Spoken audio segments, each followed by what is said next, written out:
certainly made it interesting. This is Suns post-game time, sponsored by Sweet James, with the Tank, with TC. Fans are loving them and the Suns' victory. Man, but it was close. We had to deal with Bagley and Koulikitis and all these guys. Booker hits a huge three. Dillon with the dish on that one. Oso with the big block. Suns needed some clutch plays to take care of this. That sucks, too. No, seriously?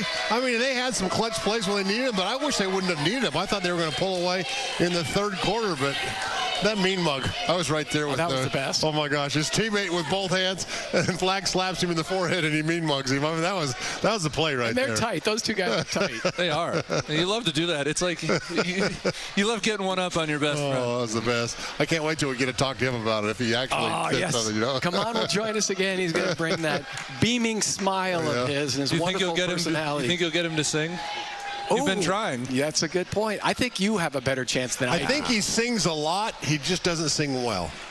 That's a hot take. That's kind of what his teammates were alluding to. He doesn't stop singing, but maybe he should. Yeah, the most important thing, though, for the Suns tonight, the race for number 7. They needed a win, and Oklahoma City a victory over the Clippers right now.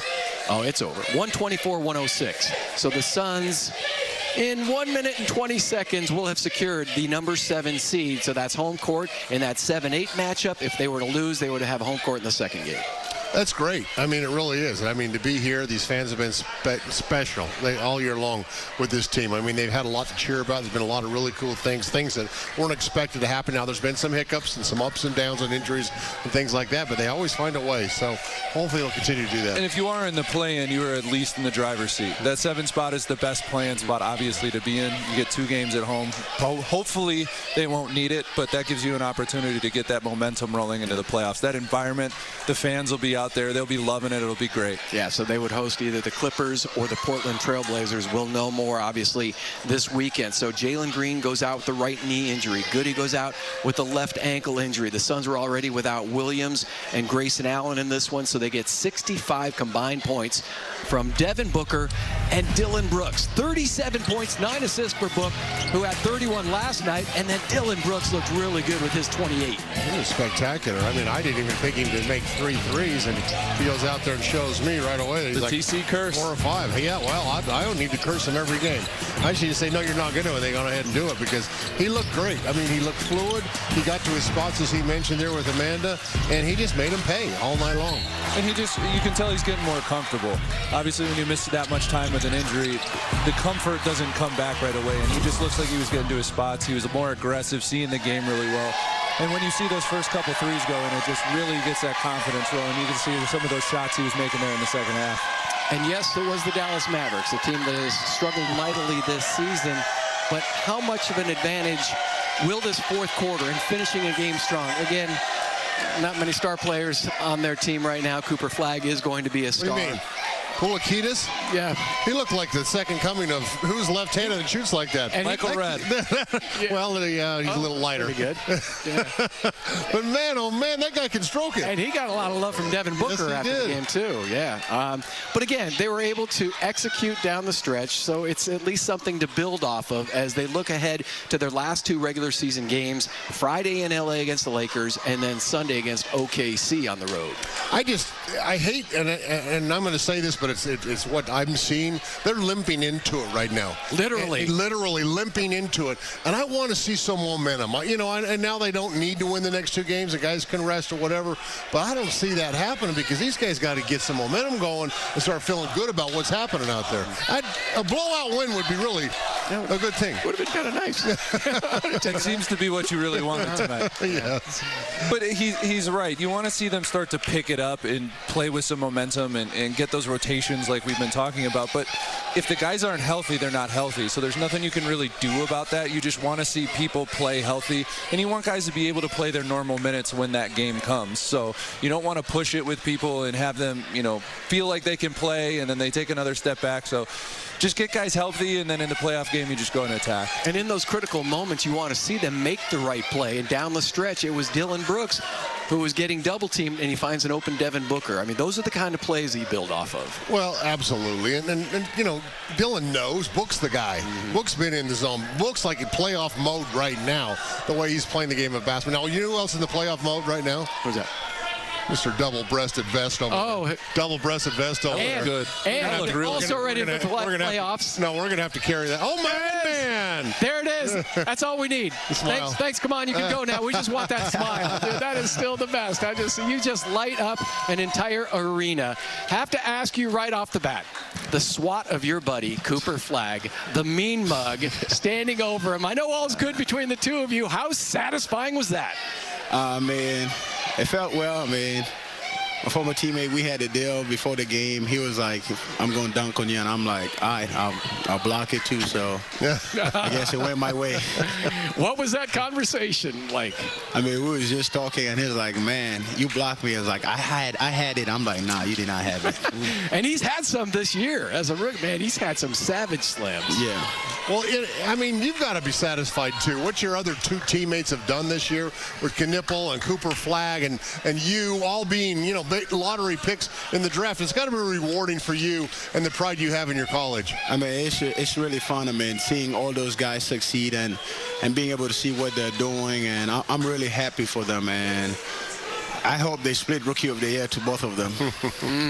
That's nice. I like that. Wish they could do that. Just Why split can't in they? half. Yeah. So your first career start tonight, what was your approach like? When did you find out? What was your approach like, and how did your mindset shift for the game tonight? Man, I came with the same approach, same mentality as every day. Be ready and just be ready to go and go outside then and help my team win. And I found that before the game, a couple minutes before the game started, and I was like, all right, I'm ready for this. That's good. You didn't have any time to get nervous or anything, so maybe that was an advantage. 14 rebounds, 3 blocks. I want to ask behind the scenes, who has helped you the most your rookie year? You obviously have Mark Williams and Oso, but also Moose is your assistant coach working with the bigs. Mike Muscala, the former NBA center. How much has he helped your game? I mean, it's a lot of guys behind the scene. Mike Muscala, I mean, we work out every day. Mike Muscala, Bryce has really helped me this season. We always go back in the gym at night and just put in extra reps and just watch more film. And Mike has always been there. I mean, we've been working out, I mean, and we're getting ready for this. And there's a lot of other people behind the scenes too. Say, well, Agwan. So what do you feel like you've improved the most on this year that we haven't been able to see because you have had limited minutes? But what have you improved on in your first NBA season the most?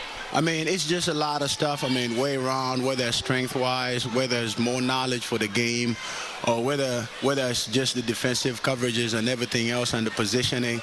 But to me, what I take away is the second jump. I mean, I've been able to get better with the second jump, be able to contest for the shot, and be able to come back and rebound the ball. All right, last one. Who is the top dog? Who is your Dylan dog for the Suns to get this win over the Mavericks?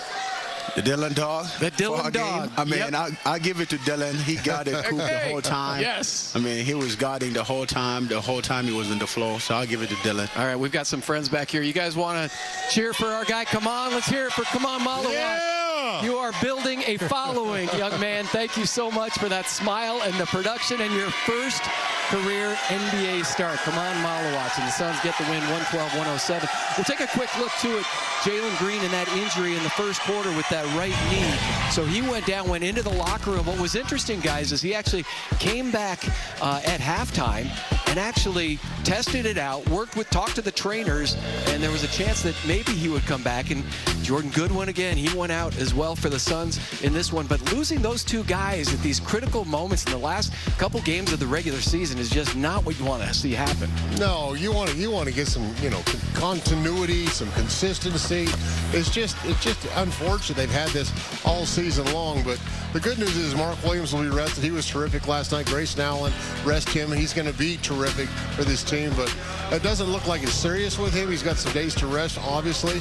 But man, you would just like to see him get reps together. That group that's going to be playing most of the minutes. And I feel like that's what we've been talking about for so long this season. It's just all the injuries. It's just unfortunate that it's happened. It looks like some of these are just more mild than others. I don't want to comment on the severity of the issue, but you're right. You'd like to see at the end of the season everyone healthy, kind of falling into their roles, and that just hasn't happened. But, you know, there's some veterans. There's a lot of good players on this team, some older guys that are going to be able to get them to where they need to go. Yeah, and the best news is it was not his hamstring that had bothered him throughout the course of the season. The Suns have the number 7 seed in the upcoming playoffs and play-in tournament. We'll talk more about that when we come back on Suns postgame time. We've got full highlights, TC's top 5, and of course, we will hear from head coach Jordan Ott. In game, it'll be on Amazon Prime against either the Clippers or Blazers. Portland lost to San Antonio tonight. Clippers, as we told you, lost to OKC. So LA is 1 game up on Portland, and those 2 teams actually play on Friday. Ooh. Who would you rather play? Determined. Who would you rather play? Portland? Yeah. Or the Clippers? He said, yeah, I didn't get to the second option, yeah. Well, and Portland's been really good. And we think the Suns had a tough time with this Dallas team. Portland's young and athletic, and then they have that guy Drew Holiday who just wins.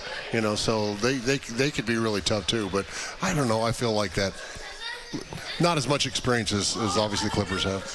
I wouldn't want to run into Kawhi either. Yeah. No, that's a good point. He has the ability to take over a game just by himself. Well, and also he could probably slow Devin if he gets it going. So yeah, that could be Portland. Portland. By the way, these fans, you guys have been fantastic, except for the one who threw the basketball off the side of my head. I think they were playing and just kind of got out of control. I think they want you to sign that, Mr. Chambers and Mr. Kaminsky. Mr. Chambers. As we take off to our BMW first half highlights, Booker making those right choices down the stretch. The Suns win it by 5. They wind up shooting 46% from the field, knocked down 14 threes. Dallas won the free throw battle, but points off of turnovers, that's where the Suns are really going to thrive in the playoffs. No question about it. They're at their best. They were one of the league leaders. I don't even know where they're at lately, but early in the season, they were scoring a bunch off of turnovers, running downhill, not taking it out of the basket. They took it out of the basket a lot tonight, but it was nice to see they had some stretches. And the block shots as well, same as steals.